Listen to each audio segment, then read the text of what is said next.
Bertemu kembali dan saya akan teruskan dengan perkongsian data yang telah diterbitkan oleh Jabatan Perakam Malaysia DOSA mengenai Banci Malaysia 2020 untuk kita lihat bagaimanakah jumlah iaitu daripada segi iaitu penduduk di mukim, bandar dan juga di pekan.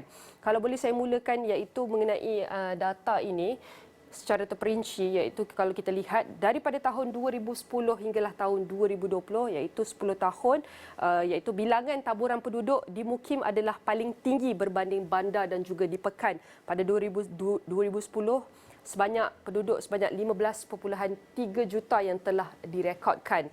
Manakala 10 tahun kemudian pada tahun 2020 peningkatan dari segi taburan penduduk di mukim sebanyak 18.6 juta. Kalau kita lihat di bandar dan pekan juga mengalami peningkatan penduduk daripada 2010 sehingga 2020, bandar 5 juta meningkat kepada hampir 6 juta, manakala pekan juga meningkat kepada 2.0 juta. Dan ini adalah secara kalau kita lihat secara keseluruhan untuk tempoh 10 tahun bilangan taburan penduduk sebenarnya Malaysia daripada tahun 2010 sehinggalah tahun 2020. Penduduk mengikut jantina mengikut iaitu tempat kawasan iaitu lelaki adalah lebih tinggi di mukim sebanyak 9.7 iaitu sebanyak 52.4% yang telah dicatatkan, manakala wanita sebanyak 8.8 juta 4.7%. Dan antara nisbah jantina antara lelaki dan perempuan adalah pada 110. Manakala kalau kita lihat di sini pada bandar iaitu bandar juga meningkat kepada 3.1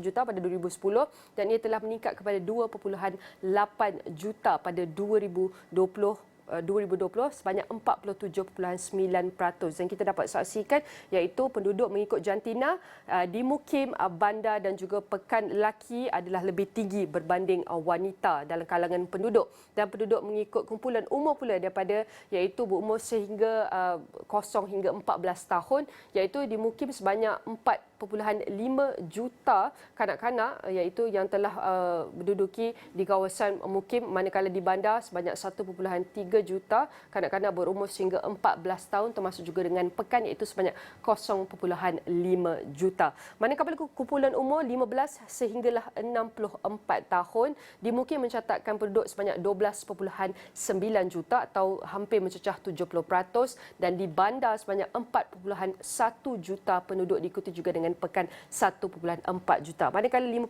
tahun yang ke atas iaitu penduduk di mukim mencatatkan sebanyak peningkatan kepada 1.2 juta pada 2020 dan 0.5 juta dicatatkan dalam kalangan penduduk di bandar. Seterusnya mengikut kategori kewarganegaraan dan juga kumpulan etnik iaitu di kawasan mukim, bandar dan juga pekan iaitu terbagi kepada beberapa kaum, Bumiputera, Cina, India dan juga lain-lain dan termasuk juga dengan bukan warga negara.